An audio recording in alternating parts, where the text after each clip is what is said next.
What up, though? It's Dwan Dandridge back again with another episode of Speak for Yourself.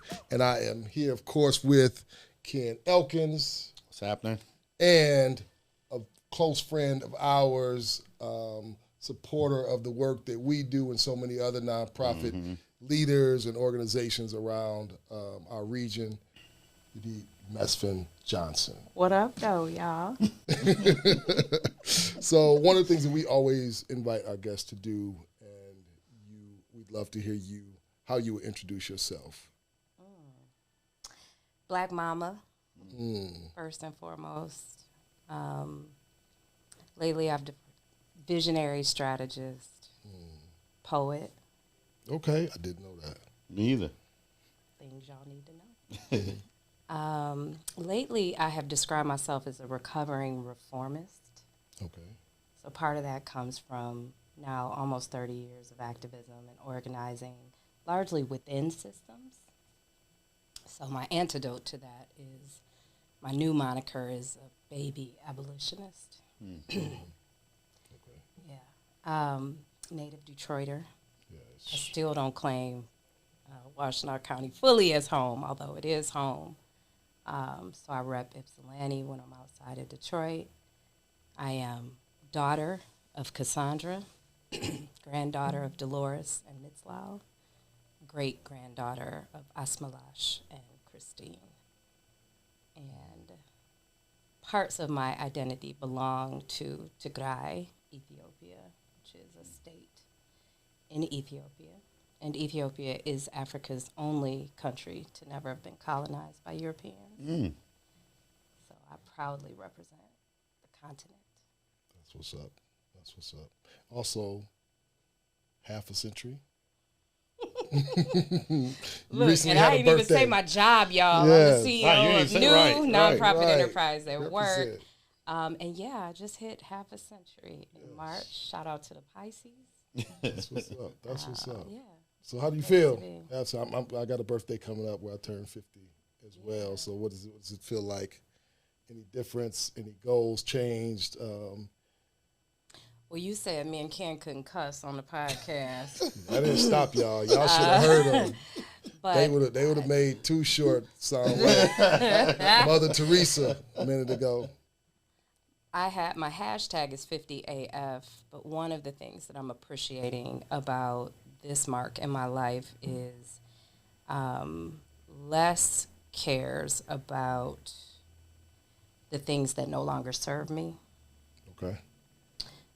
Also known as giving 0 Fs. But I care about a lot of stuff, but I think I spent a fair amount of time in my early years concerned with things I couldn't control, concerned by people who didn't mean me well. And so I'm really delighted to be at a point in my life where not only am I surrounded by a beautiful village of folks who care about me, who challenge me, who stretch me, who grow me, but also I'm able to have clarity and focus on the things that matter to me. Nice. That's good. Good boundaries, more discernment, better able to decide the best and highest use of my time. Yeah, we had a guest on that was kind of talking about, I think he didn't describe it this way, but one of the things is like when you are someone that has the gifts and also mission, like you, the calls will continue to come in, right? While we were sitting here, somebody called you, right? I know that like you've given me permission to call you, and I try to respectfully use that, like the bat phone when there's emergency, you know what I mean? Right. Because I know people are pulling on you, but I think that that's one of the things that, I notice in folk like yourself, is that the community will be telling you to get some rest, take it easy, care for yourself, and then we'll turn around and call you the next day trying to put something on your calendar. Yeah, I mean, I think, first of all, I operate from a place that we're getting free together and that our healing takes place collectively. So, sure, I can say, I'm resting, I have boundaries, what have you, but I need that to be in dialogue with the community I'm with. And so sometimes that looks like I'm it's imbalanced, right? And that might be that you really do need me. And other times, I'm able to set a harder boundary. Let's be clear, though, I'm going to always show up for Black folks. And part of how I rest is knowing that we have what we need, at least in the moment, right? Part of how I can find peace and step back is knowing that y'all have, some clear direction on where you need to go, or that person that called feels supported while they're moving through change. And then y'all give me that back. I said off camera that the first person I saw when I walked into celebrating my milestone birthday was you. And those things like buoy me, right? That I can count on reciprocity. I no longer have people in my life that take more than they give. It's always balanced, And when it's not is when you lovingly call people to account. So like if you're not gonna pull on me like that no more. I did enough of that, and I own it. Part of that is the way that being needed is very validating. It serves the ego. Yeah. I'm trying to die to my ego every day. Yeah, I love that. Yeah, because we all, or some of us, fall into that trap, right, of surrounding yourself with people who take more than they can give, right? And you just as you just meant it, because it feels good to be validated because you're needed, right? But it's like at some point, I'm good. I've been needed enough. Well, for me, it's about healing that people-pleasing spirit, right? And let's be real. For me, that comes from dealing with wounds around abandonment, right? So, like, if I make you happy, you won't leave. If I answer, you won't leave. If I, meet every need, if I show up for everything, you'll know how loyal I am and you won't leave. And so years of mental health support, years of, like, working through that and actively working to heal that wound have allowed me to set healthier boundaries for myself. But, like, we have a tendency to, like, even judge that, she trying to be all and, they trying to, or even for ourselves, like, feeding into the lure of that, like, dopamine hit that being needed gives us. But for me, at least, I would still feel deep moments of loneliness or aloneness amid doing all of that. So it wasn't really serving me, if that makes sense. It does. Yeah. You touched on something that is a question I have in my mind for you specifically, as you talked about, like, Washington, Detroit, Ethiopia, Ypsilanti, right? And then you also said, I'm going to always show up for Black people. But I also see you do that in a way where you are willing to, ready to, and actively working with folk that aren't Black. For sure. Right? And you can show up and be in Detroit without dissing other places where you work. Yeah. So, like, how does one balance that? Is that something that you have intentionally like set up and worked on, or is that just more who you are? Yeah, there was a lot in what you said. So the center of my work is around Black liberation, Black healing, Black freedoms, Black radical imagination, and the ties to that are because one of the things when I visited Africa in 2013, first time I had planted my feet on our continent, when I got back, people were like, how's the trip? How was the trip? And the best way I could summarize it was that our story does not begin with pain. And it's not a kings and queens Wakanda story. There are just real people like us living on the continent. But one of the gifts that my father, who was and is now 70 years later a political activist and came to the United States in political exile from Ethiopia at a time where after Haile Selassie had been deposed, one of the gifts that he gave me was that connection to the continent early on. So I knew that I had been named Yodit after a queen who fought to reintroduce Judaism to Africa because in doing so they would continue the ties to 12 tribes of Dan, to Sheba, to essentially the narrative, which is true, that all of civilization began on the continent, and particularly in the cradle of Eastern Africa. So I didn't always appreciate it when I was young, but that gift really was a privilege to have that part of my story be so present, right? It wasn't like, back beyond slavery, such and such. It was like, no, you are a direct descendant of the mother of civilization. And that changes your praxis. It changes your orientation. And the truth is that growing up in Detroit, just the circumstance was, because of that African connection, I was never quite black enough, right? I was never, I talked a certain way, our lifestyle and my mother were very different than the working class communities I grew up in. And so I really had to fight to position myself as fully black in a world that has a very narrow definition of what blackness is, right? And so when that clicked for me, it clicked when I had spent decades wagging my finger at white people about why not to be racist. And I'm like, why would I talk to my children like that? Why would I beg my descendants to see me as fully human? Yeah. And so our white siblings have their own healing work to do. And they have a role in racial, economic, and social justice. And that role and motivation can't only be to alleviate themselves from the sting of complicity in the systems that oppress us, but it's got to be a willingness to get healed themselves. To understand that the system of global white supremacy it benefits a very small few, the elite ruling class. The rest of us, regardless of these constructed identities, are pawns in that game. And so as that evolved for me, right, then I could understand that when we get free, everybody does. And the evidence is there. We have receipts of that, global receipts of that, from the Ashanti warriors to the mothers of the movement in Haiti when the enslaved revolution happens there, to Mother Harriet, to the women of the civil rights movement. And this is to no discount of the men in that movement, only that women have been erased in it, right? But we work together across genders, across identities to get free. And every time we did, everybody around us got free. So my focus on us, on our healing, on our work, on black people in general is, one, because my own liberation is tied to it, but two, because I now clearly understand everybody else's is. Yeah. And in terms of the regional piece, Dwan, just to touch on that, like, there is a way in which whole cities were constructed around Detroit to uphold racism.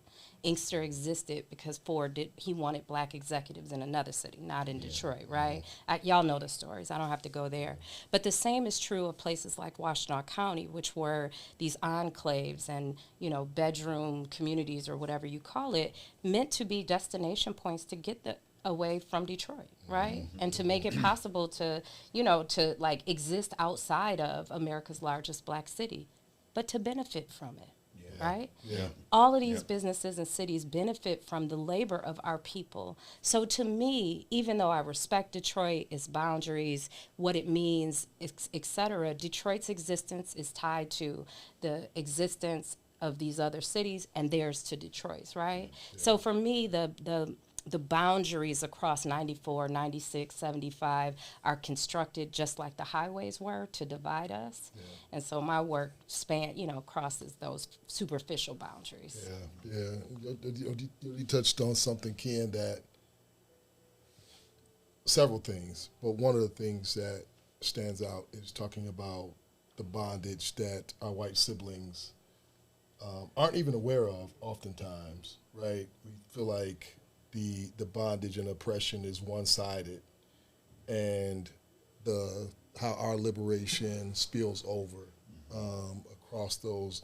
We're living in a time where there's consistent, hard pushback on telling real, accurate depictions of history in this nation, with folks pushing against CRT and not knowing what CRT is, but still like wanting to fight against it.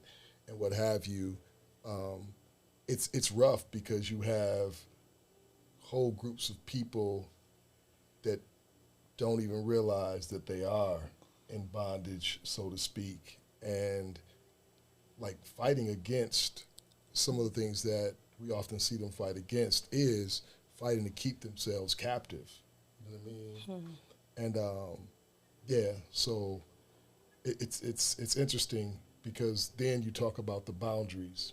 As we did the ride for equity last year, and we added community conversations. One of the things that was said that still, like, you know, stays in my mind is the mayor of Petoskey said that whenever there's state funding available, he knows that though they have to apply, they're going to lose it to Detroit or Pontiac or Saginaw.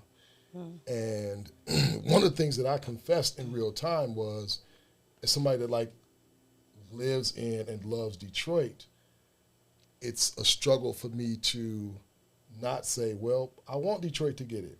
You know what I mean? And that's not what the type of neighbor that I want to be to our, you know, neighbors that are across these divides that we put up. And as much as I understand, you know, the pride that I have in growing up on Fielding and off Schoolcraft and off Finkel and then Brightmoor, like wanting to figure out how to have an allegiance without saying I want to be separate from. You know what I mean? I mean, I wonder how that conversation would be different if that mayor said communities that have experienced historical racism and other forms of oppression, communities that have had labor, time, wealth, joy, et cetera, extracted, communities that purely because of the racial composition of those communities have had like spit on a fire, right? Yeah. But also have contributed great innovation to, you know, industry, to art, to, right? I wonder what it would look like to step back and to say, particularly in a place like Petoskey or Traverse City, where there is pockets, big pockets of wealth, of resource, right? Yeah. For that mayor to say, I understand why in the context of these systems, we would allocate resources to communities that have experienced historic extraction, oppression, racism, right? And I find it challenging. That's not that's not where I want to enter the conversation in terms of like the us them, but I understand that to be a function of the way these systems work to pit us against each other. That is the way that white supremacy and supremacy in all its forms works. It works to pit you and I against each other, man and woman. It works to pit us against each other, black and white. And frankly, I'm a bit tired at this point of the black and white conversation because it also means that we're erasing brown people, we're erasing indigenous people, right? Yeah. So I do understand and I appreciate your compassion, and it's one of the reasons why, you know, I benefit from our work together, because I think we have to have a level of humility as we're entering these conversations. We got to be clear about what the goal is, but if the starting point is, you know, I know somebody else gonna get it, then I don't know that the conversation we need to have emerges from that. And the fact that the onus to bring that conversation forward then falls on you is like another example of how we end up carrying the labor of the movement when in fact it's a movement that all of us need to labor in. But in that, like, I think what I look for is both things, right? Like that bigger picture goal, but also opportunities for me to grow. Because I was able to identify that, Dwan, you really don't care. You know what I mean? Like that's the ugly thing that I had to do. To say, okay, like I know that everybody in this room has some growing to do. I've just identified a space for me where I can start to work on. You see what I'm saying? Not that everything that you just described isn't true, and hopefully, like the growth will take place, and he's able to like find a mirror as well. But for me, that was my mirror where I'm like, ooh. You're really not concerned with, like, you want everybody to learn about this ride for equity. But you're not thinking about. Right, and have compassion and sign up to donate $1 a week. But when somebody else is able to articulate a concern that they have, you're like, oh, are we benefiting from you, like like that need remaining, and is that where I'm going to park, or am I going to do the work to say, yeah, just like they have pockets of wealth and affluent people there, and money, and a lot of it was like gained here, earned here, spent there, right? But they also got like pockets of poverty there too. You know what I mean?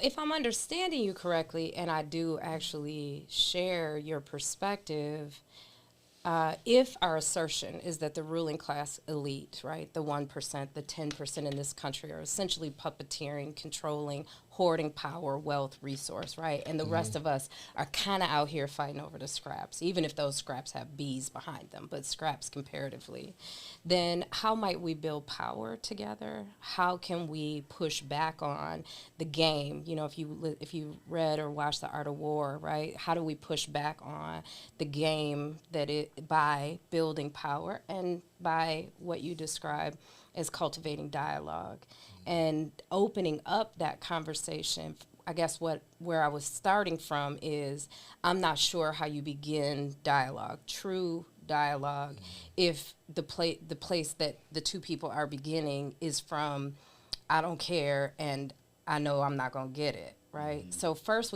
for me at least, and y'all know this from the work we do together, I like to begin that conversation with what do we believe?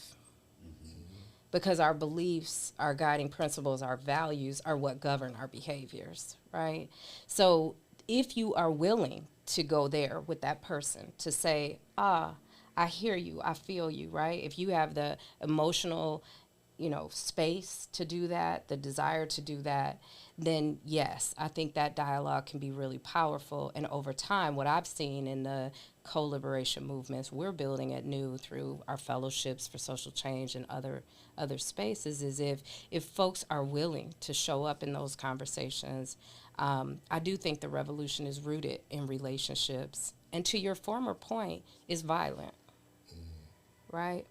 So it's not just CRT. Y'all, what happened in Tennessee, and for the purposes of dating this podcast, within the last couple weeks, 2 of 3 elected officials in Tennessee are deposed basically because of some activism on the Tennessee state floor. For somebody that might be watching. Expelled. Expelled? Is that the right word? No. Kicked off. Kicked out. Yeah. Kicked out.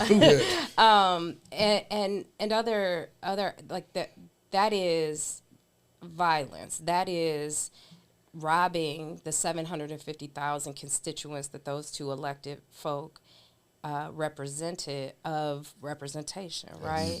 And that harkens back. Act of putting, like my man said, uppity Negro. It's a modern day lynching, right? It's a modern day lynching. But not only that, the pollution of the water in cities like Flint and Jackson, Mississippi, and even here at home, so many communities. These are acts of violence. So yes to dialogue, to the end of building power to both transform these conditions, and because we need that kind of coalition building to fight against a whole system led largely by, right-wing conservatives, but also by the wealthy, right? To not only disenfranchise us or to disinvest, but to dehumanize us. So that to say, there's work to do at every level, at the individual level and interpersonal level. Definitely. There's work to do at the institutional level. And I think the piece around, and it has to be a balanced conversation also. And Detroit is dealing with, nearly a century of racist extractive practices. And I mean, if we go back even farther, the erasure of our indigenous siblings on this land, who stewarded it by the French, right? I mean, we are the inheritance of, we actually are settlers ourselves in Detroit, another thing we need to reckon with. So that work has to be, the work of dialogue has to be rooted in fact, and it has to be rooted in the historical context. And too often we start the conversation at, us and them, or money or resource, without understanding that root cause piece, which is, I think, essential. Yeah, I think for me, like it's care, right? Like, right? It's like if you're trying to fix something, to work on something, and I'm a part of the bottleneck, part of the problem, part of the issue, be it my ignorance, be it my whatever it is, but you care about fixing something, and you don't care about me, it's going to be hard for me to buy in. And I think that's what I challenge myself to do, is care and invite others to do as well. But I just want to comment on Yodit's shirt. Like, I like your shirt. It says, our world needs women who are dangerously awake, fully alive, and unified in heart and purpose. What is fully alive? Define fully alive. Well, I first have to just make the point that care is a value. It's a belief, right? For me, love is a guiding principle. It's a politic, right? And it's a way of being. And being fully alive, part of that for me is about anchoring myself in love of myself, love of others, love for the planet, love for our future generations, right? And being fully awake, I think, is also embodied. We are incentivized to be in our heads. We live in a meritocracy that values your smarts and your accolades and your accomplishments and the letters behind your name and our titles, right? Any one of us that's been granted executive director, CEO, what have you, can immediately feel the power that comes along with that. But for me, being fully alive is being present, is listening to my body, is realizing my place in this thread of 7 generations back and forward. It's being able to say what I need. Is being able to acknowledge when I've fallen short. Is being able to be in community with others. So it is rebuffing that tendency, just like I mentioned the ego earlier. Like, I don't want to be the smartest person in the room, right? Fully alive for me feels like learning and being supple and agile and open. It's also like fun and partying and playing and, not taking everything. So, God damn it. I don't want to get them started. Say them all. Get them started. Why do I? Yeah. What does fully alive mean for you? Let me switch chairs with you for a minute. What does that look like for you? It's actually funny, one part you when you said at the end, just really enjoying yourself, being true to who you are. I think sometimes we've told ourselves we have to be someone different in different circumstances, in front of different people, whether it's family members, colleagues, wherever you show up at. Sometimes we put on different face, right? And to me, being fully alive is being you. Yeah. In all of those spaces, and you know who I am. You take me for that. And you don't. Too bad. That's Shit. Damn. Bucks. No Zero. bucks. Zero. Zero fucks. 0 bucks. Just saying. That's what that is. So being fully alive is having 0 fucks. But that's part of it. But then also enjoying life and enjoying the people, like you say, you love, right? And really pouring into them. That's one thing I notice. The work that we do here, I love about the work that we do here, where I feel most alive, is being able to pour. Is to help people with their dreams, right? Help people with their vision, their dreams, and the fact that we get to help others contribute into that. Yeah, is when I feel fully alive as well, right? So just living out your purpose, right? In that whole thing. So, how about you? I think y'all just helped me understand what we mean by code switch. Okay. Give 0 fucks. Fuck them. Kind of. Hashtag fuck them. Kind of. So, do y'all know? Can y'all recall a time? And maybe this is what we'll do with that segment. You call a time when you're like,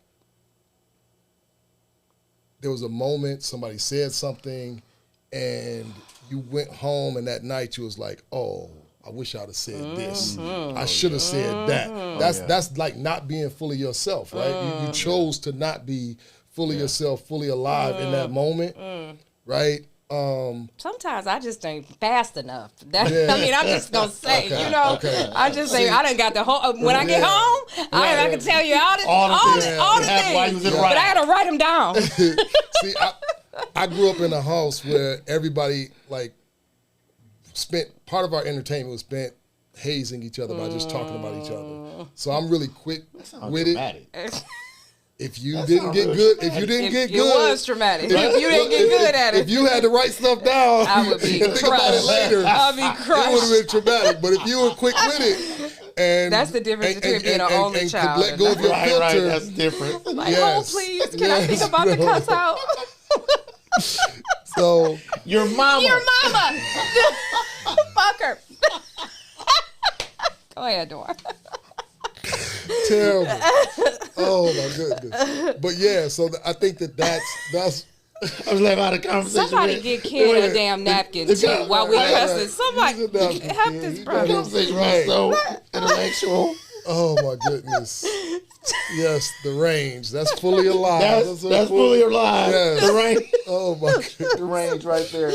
Calling all cyclists, we're talking about the two-wheel pedal pushers that love a good long ride. It's the Ride for Equity Kickoff from Detroit to Ferndale and back. It's the first leg of a 7-day ride from Detroit to Mackinac. It all starts on May 21st at 8 a.m. Get your bike ready for the big Ride for Equity Kickoff, starting at Marygrove College and rolling into Ferndale on May 21st starting at 8 a.m. To register, go to bldrideforequity.org. This ride is to raise funds for Black entrepreneurs and bring awareness to the importance of equitable funding practices. It's 7 days of biking from Detroit to Mackinac, and it all starts at the Big Ride for Equity Kickoff from Detroit to Ferndale, May 21st at 8 a.m. on the campus of Marygrove College. Go to bldrideforequity.org to register. Are you ready to ride?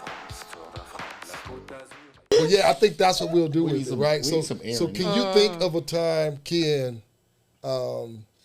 when something happened, somebody said something, and you wish you would have responded in a real honest way, being fully alive, fully yourself, but you didn't? Well, I actually think of one that I used today, which is traumatic for me, which unfortunately has a chip on my shoulder. Me, you talked about the N-word I think one time when you had a debate about if a white person calls you a nigga, how we would react to that in different ways. And so when I was younger, I was playing basketball. I was in an all-white community. I was in Bay City, all-white communities with some of my white friends. I'm from the city, the hood of Saginaw. I had these white dudes. They hung out with me in the hood. Like my sister's house, there was dope dealers, killers, all kind of folk. And these white boys never had any trouble, ever. Like they'd come over there and they call us violent people, but they never had trouble. The worst they got was who brought the white boys. That's the worst they got. When you say that, you mean they were protected because they were with you. Because they was with me. So they come in the house, cool. As long as they was with me, we was good. No one ever said anything to them other than who brought the white boys. But when I go to the suburbs, to their home, and we all outside playing basketball, and there was one dude, some trouble was going to come when the dude said, I got the brother. As soon as you hear that, you like, he ain't really want to say brother. And so we playing basketball. And he just kept hard pushing me and following me. And finally, he pushed me against the garage, and I pushed him back. And he just shoved me. And I was probably maybe 16, and he probably was like 21. And he shoved me. He was like, you want some of me, you effing nigger? And I was like, whoa. What's happening? And I just froze. Because I haven't experienced this before. And I'm just frozen right now and didn't respond the way I feel I should have responded in that moment, right? And then my friends got me out of there and apologized and so on and so forth. But ever since then, I've always carried a chip on my shoulder. As when a white person ever called me that again, it was going to be just straight going in. And that has happened a couple times since then, and that was the result of that a couple times since then. Hopefully that won't happen now. I pray for some grace in that to where I can handle that a little bit differently, a little bit less violently. And actually part of the conversation that you and I have had. Like, you know what, maybe I should respond a little bit differently, be quick-witted with some fact and statement, but I'm probably going to fight. But I'm going to have your back, too. Let him wish him would. Right. Like, Dwan was like, well, what I would say is, da-da-da-da. He had a really good reply to what he would say. I do want to recommend, just because this is timely, last week I had a chance to interview a New York Times bestselling author, Austin Channing Brown. She wrote a book called I'm Still Here, Black Dignity in a World That Doesn't See Me. And in that, she describes a similar situation. So I want to suggest you read the book, even the book that she's recently adapted for young people. Buy it for your children. But if I may comment on your situation, not so much as advice, but just to say, sister to brother, I hope that you have a chance to tell younger Ken that it's okay that you didn't have an answer, that you didn't have a quick response. Because in that moment of dehumanization, and it chokes me up a little bit, like a 16-year-old child being able to have like a quick-witted response to something that completely dehumanizes you is like a feat of Superman. So at some point, and this is work back to the earlier conversation that we were having, that's as important to me as trying to educate white folk about racism and other forms of oppression, is how are we actively healing?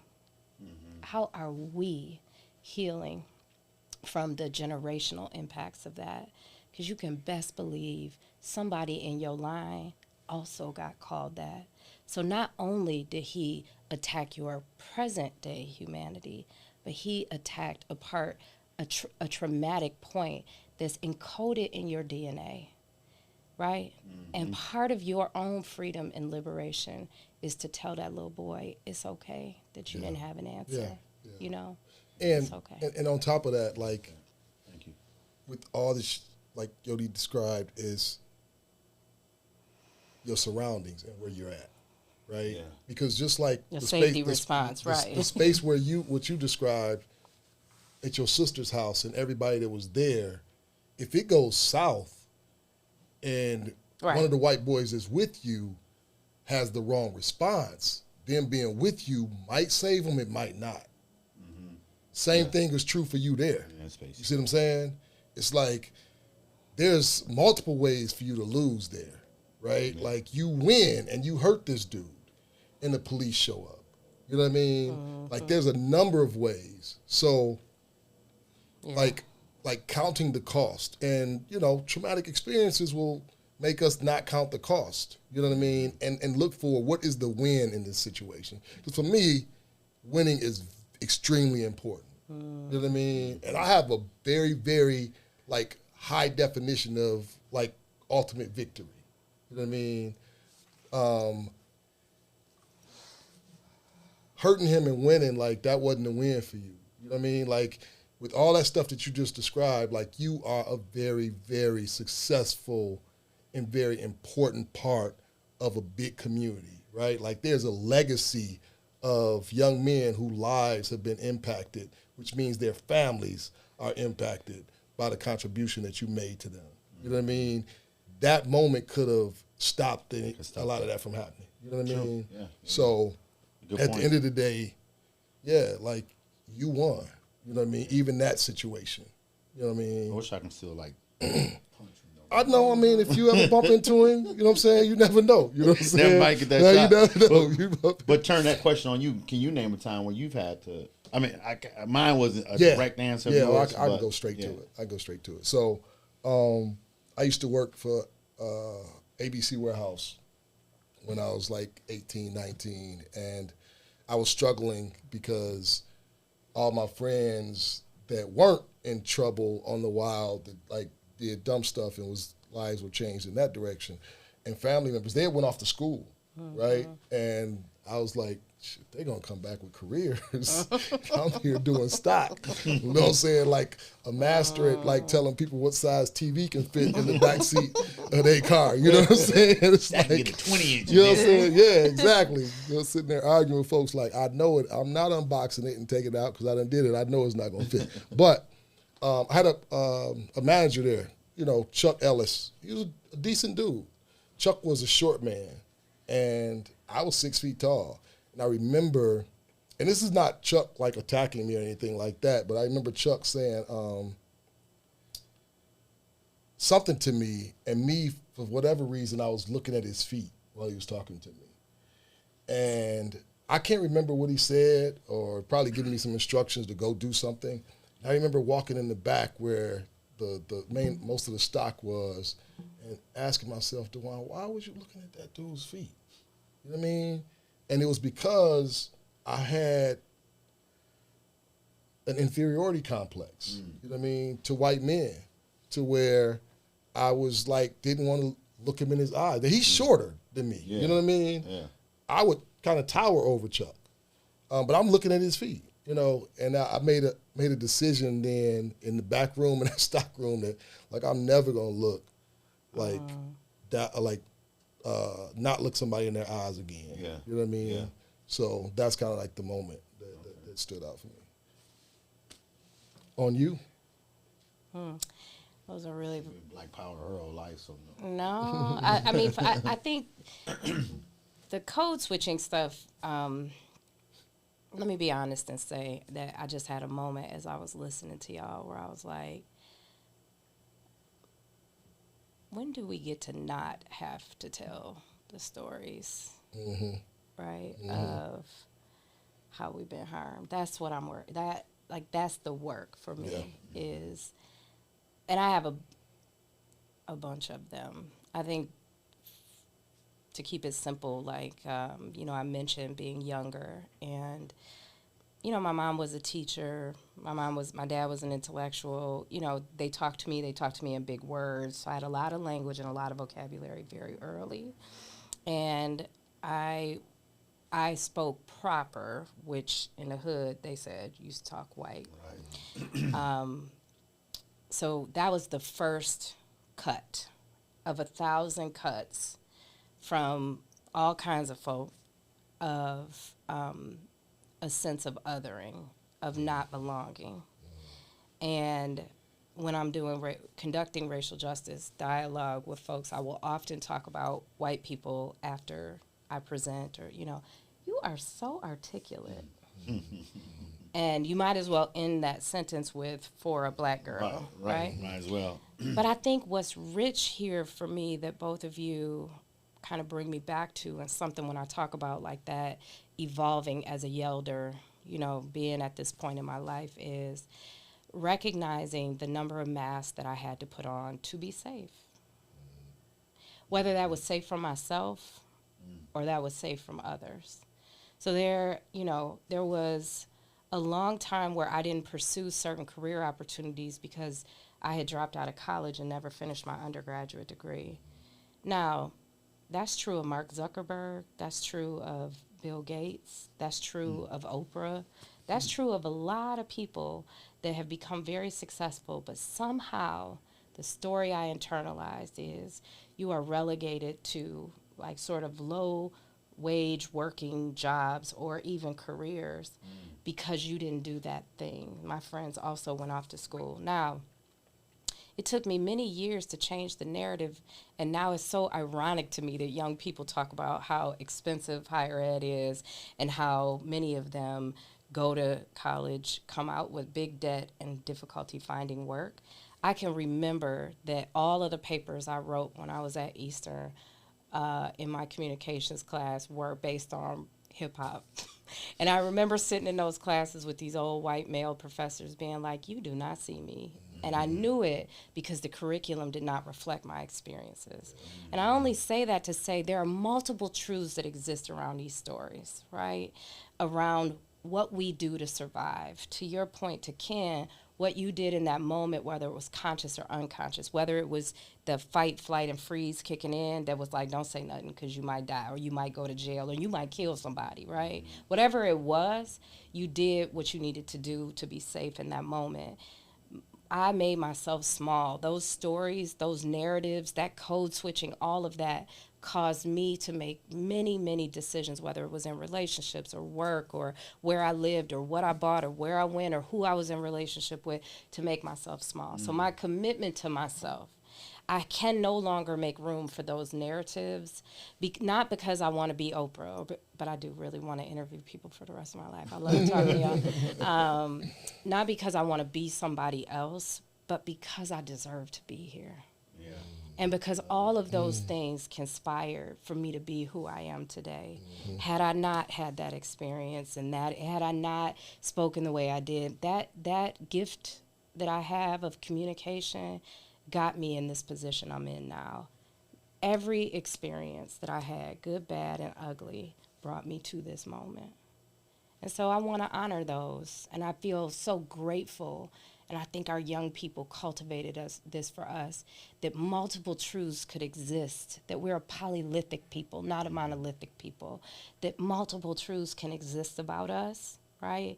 They don't have to neatly fit the, perfect image, right, which we know wasn't even made for us, right, of whatever success is or whatever health is. So for me in particular, because of the intersecting identities I have, so not just Black, but female, right, there were all these images about what was pretty, what was healthy, what was dateable, what was, that shit about took me out, y'all. So one of my personal revolutions is I'm not holding on to those narratives, because it really wasn't nobody. The person who did the worst job of it was me. Yeah. My inner critic after those experiences was so loud, you didn't even have to tell me no, because I told me no, right? Mm-hmm. Wow, that's powerful. Like I said, that's the true essence of that code switching, just how you just mentioned, right? It's masked. Yeah. It's all the stories we tell ourselves. And that's the way, frankly, that oppression works, right? Y'all know the stories when enslaved people were free and still went to the back door, or Pavlov's bell, where the dog still does what you, right? Largely, Harriet said, I could have freed many more people if they knew they weren't slaves. Mm-hmm. Wow. So that's the work I'm on around code switching. Love it. Love it. I honor those stories of my past, and they have a box to sit in, because I'm actively constructing my future. Nice. And it don't belong in that box no more. And so what like, to get this liberated in your thinking, was it through therapy? Was it through, how did you get this liberated? It's like a daily practice. For someone who's saying, man, I want to be that way. How right? we get Someone free. Was looking, how do I get free? For someone who's thinking about that, how do they?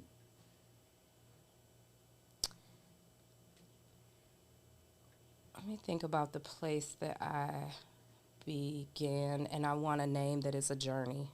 I don't feel like I'm liberated. I feel like I am every day practicing liberation, every day, in small choices and big choices. Not to be cliche, but I do think yes to mental health support. I did a cleanse of toxic relationships, right? I'll never forget, whatever you feel about Steve Harvey, one time I heard him say, if you're the smartest person in your crew, you need a new crew. My crew is dope as fuck. They smart as hell, way smarter than me. And I don't mean book smart. I mean, they enrich my life. They grow me. They stretch me. Say that part again, because I think people do mistake that for book smarts, right? Yeah, no. And not just for, I mean, don't get me wrong. Right? I value that too. Right, I value a learned, there's person. There's multiple ways to be smarter, right? Man. Right. The reason I can be in the hood in the boardroom today is because my crew reflects all of us, all of what we make. I think falling in love with, again, some of what we've been describing, turning away from the narratives of who people told us we were, and towards what we know to be true about us. Again, I know that every living being on the planet is a descendant of a black woman, what we would call a black woman, an African woman.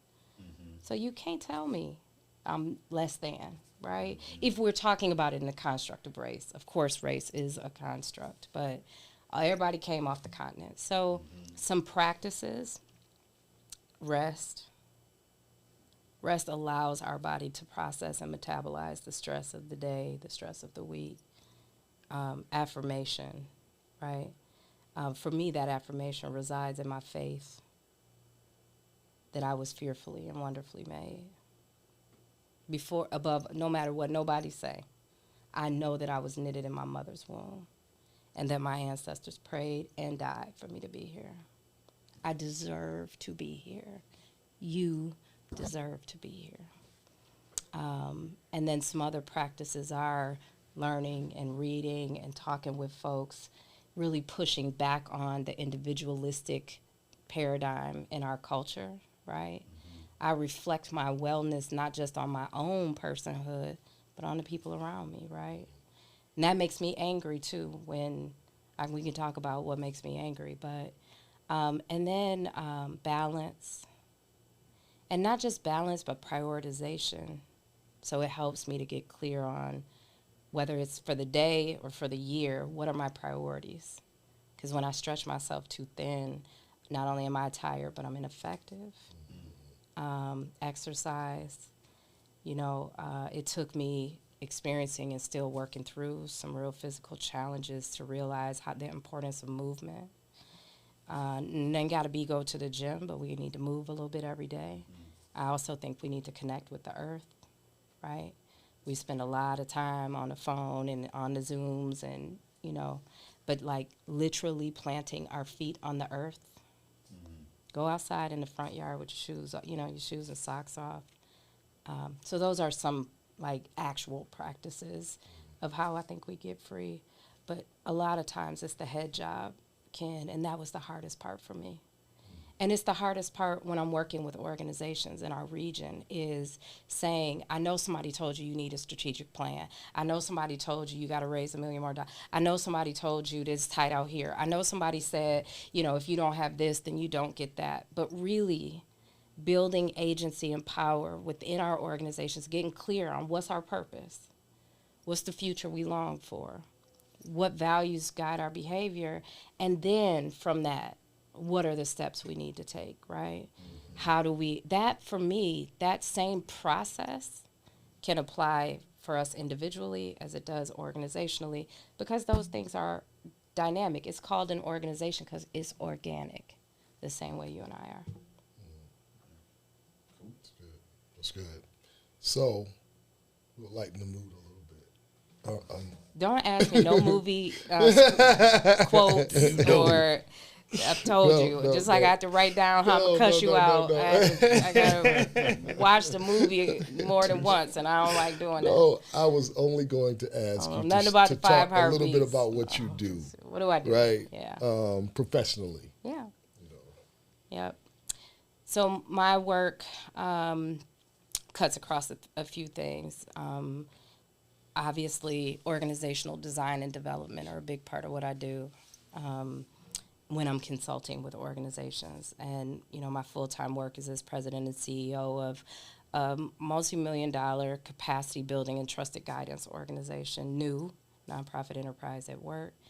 And I've been at the organization for 15 years. We've been around for 30 years. And I really feel like my work today is to help craft a vision for the organization that is aligned with the people and organizations we serve, that centers communities that have been most impacted by structural racism and other forms of oppression, and to help to cultivate a team, a budget, an approach to our work that is rooted in care and is rooted in measurable outcomes. I think my gift is I am a vision doula that helps change makers birth. Giving birth. Right? Their wildest imaginations for the communities, neighborhoods, homes that they're in. So the reason I fell in love with y'all work is because it was obvious to me that, which so often it isn't for our people, that there is a way for each of us, whether it's $1 or $1 million, to be a part of the change in our community, right? And I love that you thought about that, and you thought about the history, the soul of philanthropy, right? Which for many of us started at church, with the neighbor, with a rent party or a card party, or, a slide of a couple dollars, you know what I mean, in your hand from somebody that cared about you. And so it's a privilege that now I get to choose who I work with, and my colleagues at New are responding to organizational leaders and people who are trying to think about how to have the greatest impact in their work. And I operate within a complex system. Nonprofits have had more of what governments in other places do for their people pushed upon them. We are operating in a complex paradigm with philanthropy where largely people have hoarded wealth and there's a sort of a trickle-down economy of doling that out. We call that charity and benevolence, and I'm trying to move towards justice. I'm trying to invite people who have been incentivized to hoard that wealth to move it towards communities, opportunities, issues that they face. So that's the majority of my work, and right now I'm in the middle of the first time I've ever had to raise multiple millions of dollars to transform our physical space. We own a building in Ann Arbor, and part of what I'm doing there is trying to honor both the indigenous land that our building is on and the water that runs alongside our building, and to make those stories more visible in the physical built environment of our space, as well as the historically black neighborhood that's been completely gentrified, renamed, and visibilized, to use our institutional power and privilege to bring awareness to what happened there and to bring visibility back. Outside of New, and it's such an important part of my work, this is my 15th year there, and it's time for me to move on. And so over the last few years, I've taken on some discrete projects. A lot of them are about how do we bring the stories of how we got free, of how we fought, of our revolution, and by our, I mean our, human our, how do we bring those back into cities and back into places? Because I do believe that narrative and storytelling help to remind us of who we are and what we have left to do. So I'm working on some projects with cities around cultural strategy and narrative.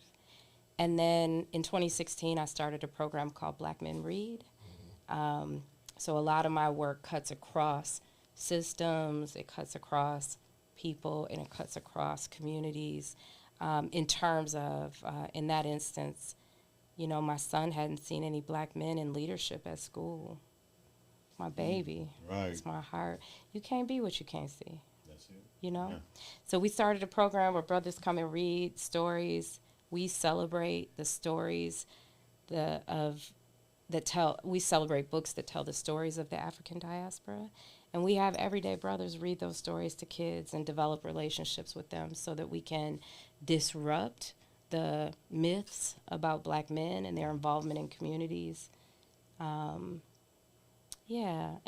so other than, in my playtime, I like to travel. Yeah.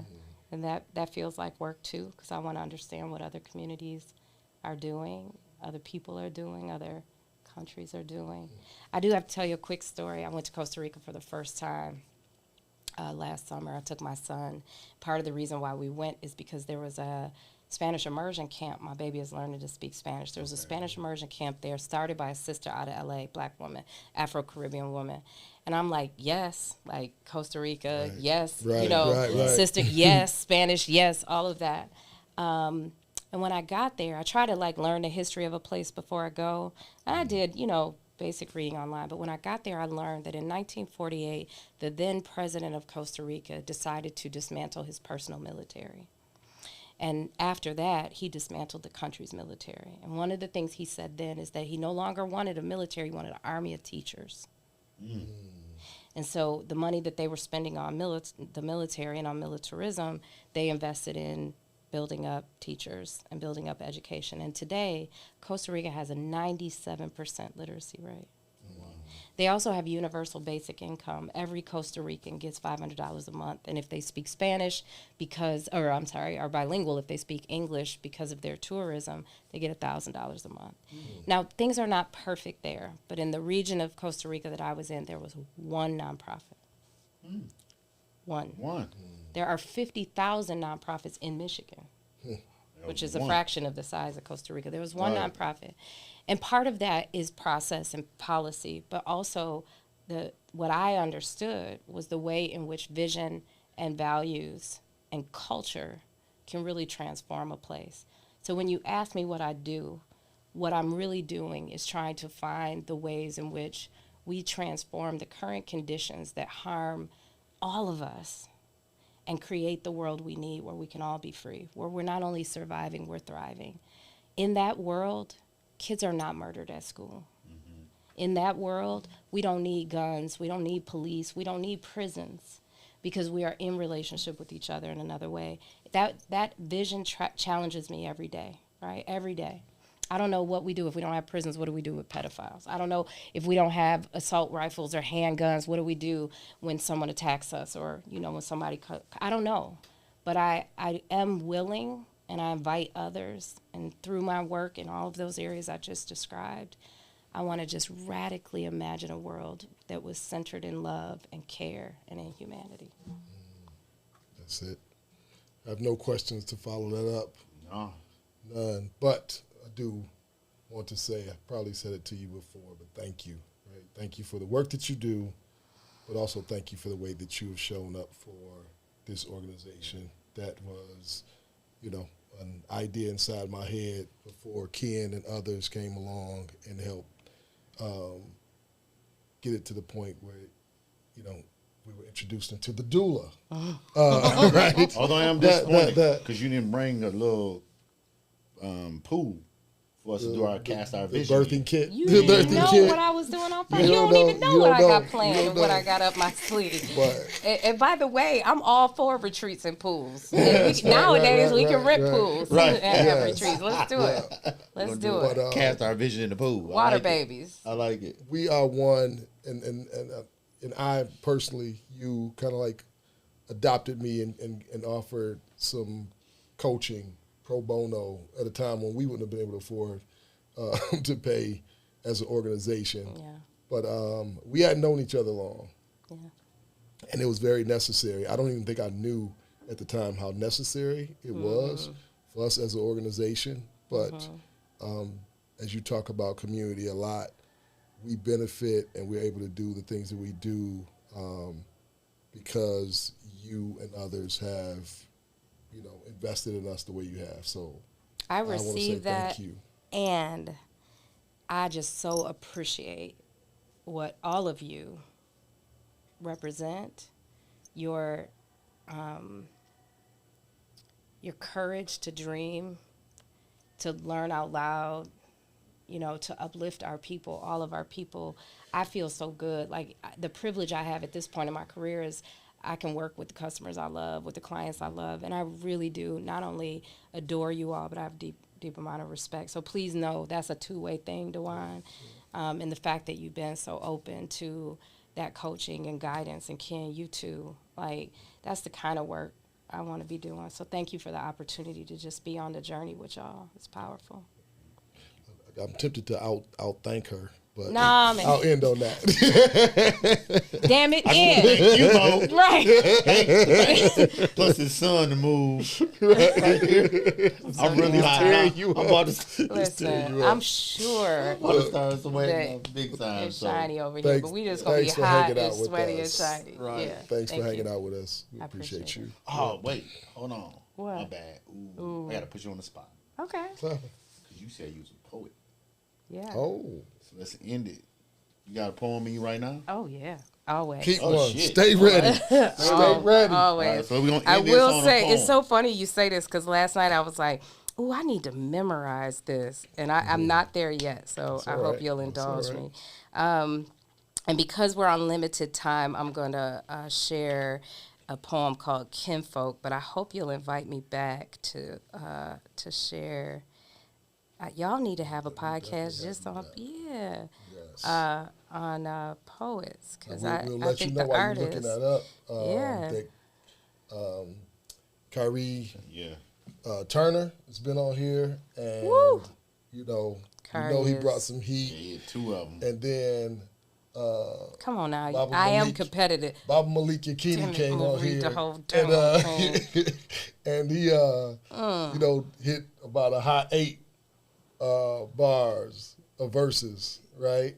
So we're gonna have you look right into that camera right there. All right. So this first piece, and I am gonna do two since Kari and Malik did. Love y'all both. It's called Kinfolk. Sometimes I can see something so clearly, but I can't tell you what it is, only how it feels. So I whisper it to you so that only you can hear and not the naysayers. And the way you look back at me says that you feel it too, inside of your own vision. And your version of our vision is so much more than I could ever see alone.